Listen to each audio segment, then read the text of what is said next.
Segunda-feira, 10 horas da manhã. Você tem que conversar com a sua equipe. Mas antes, você deu aquele pulinho do começo do mês na diretoria. E aí você escutou o seguinte: você não foi capaz de bater a sua meta. Aí você sai todo nervoso, todo aflito, obviamente, para a reunião com a sua equipe. E aí você chega assim: bom dia, pessoal. Hoje nós vamos com tudo. Vamos bater a nossa meta. Aí fica aquele silêncio constrangedor, todo mundo se entreolha, daqui a pouco um está disperso, o outro está meio tenso e o outro batendo a cabeça. Aí você sai da sala e você pensa da seguinte maneira: eu preciso melhorar como líder. Se você se viu nessa, então este podcast é para você. Aloha, sejam muito bem-vindos aqui ao podcast da Quântica. Quem vos fala é Selva Salerno, trazendo uma série tanto diferenciada, o líder do futuro. Eu entendo que muitas vezes você acha que o problema pode ser a equipe, pode ser a sua falta de comunicação, pode ser a sua falta de competência, mas veja bem, nada disso é verdade. Você pode ser uma pessoa que sabe demais, que tem muita experiência, mas entenda que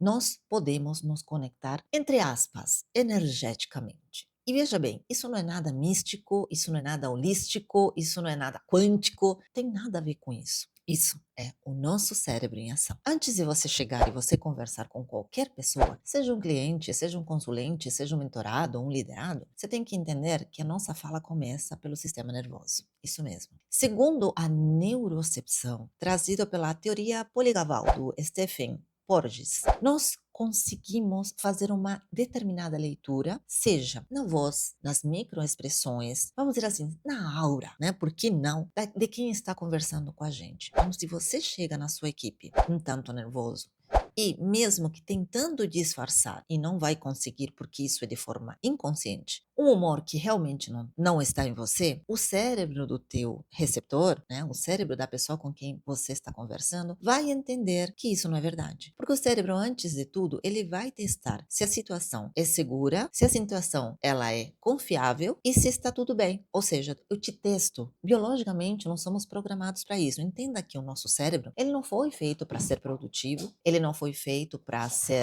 ter sucesso, ele não foi feito para ser o melhor de todos. Não, ele foi programado para simplesmente você sobreviver. E se ele se sentir ameaçado, ele vai saber disso de antemão, mesmo que você não tenha falado nada. É mais ou menos como se você estivesse intuindo o que a outra pessoa está sentindo. Além disso, segundo a psicologia social, a emoção é contagiosa, é praticamente contagiosa. Por quê? Porque os nossos neurônios espelhos, eles conseguem fazer essa leitura do estado emocional da outra pessoa. E esses neurônios, como o próprio nome diz, terminam espelhando o que a outra pessoa está sentindo. Então você pode estar sorrindo, dizendo que está tudo bem, o seu tom de voz estar aparentemente ok, mas o inconsciente da outra pessoa, o cérebro da outra pessoa que está conversando com você, se conectando com você, vai entender que nada disso é verdade. Então, na prática é o seguinte, o líder que está desregulado, ele vai criar um ambiente desregulado. O líder que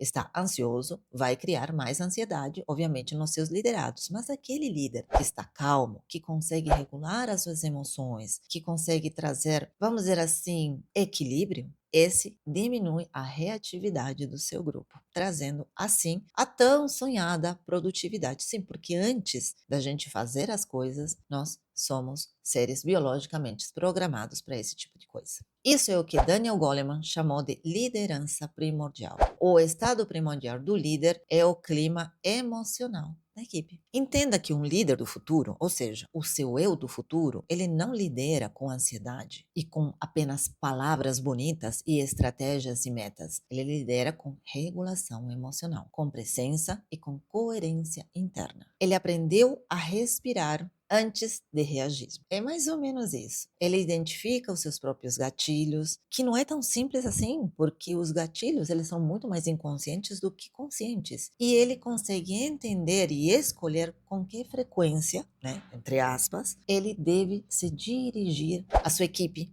ao seu cliente, até, por que não, à sua diretoria, né, ao seu superior. Porque no final das contas, a sua equipe, a performance da sua equipe, ela não depende do quanto ela traz por si, quantas metas ela vai conseguir alcançar. Ela depende de quanto ela se sente segura. Então, se você quer uma equipe segura, que realmente faça o que deve ser feito, a segurança, a estabilidade o equilíbrio, meu querido líder, meu querido gerente, meu querido empreendedor, meu querido terapeuta, começa por você. De que adianta você estar apavorado, você só vai deixar o teu cliente, o teu consulente, ou seja, quem for, completamente apavorado. Ok? E, de novo, não é por uma questão mística e não é porque você pense assim, é porque somos programados assim e isso fica lido nas entrelinhas. Então, o meu estado emocional vai transparecer para você e você vai fazer essa leitura ficando da mesma forma. Em resumo, o seu corpo lidera antes da fala. As suas emoções são contagiosas para outras pessoas, a sua presença emocional é a chave para o resultado que você tanto quer e liderar é regular, conduzir é sintonizar. E para você chegar nesse líder do futuro e você quer realmente entender como tudo isso, como esses processos funcionam, deixa eu te fazer um convite para a jornada Sensório. Nessa jornada Sensório, você se torna uma pessoa capaz de entender tudo isso e muito mais. Eu vou deixar o link, obviamente, na descrição. Gratidão por ouvir este podcast e a gente volta a se ver na próxima. Grande beijo no coração. Aloha! Até lá!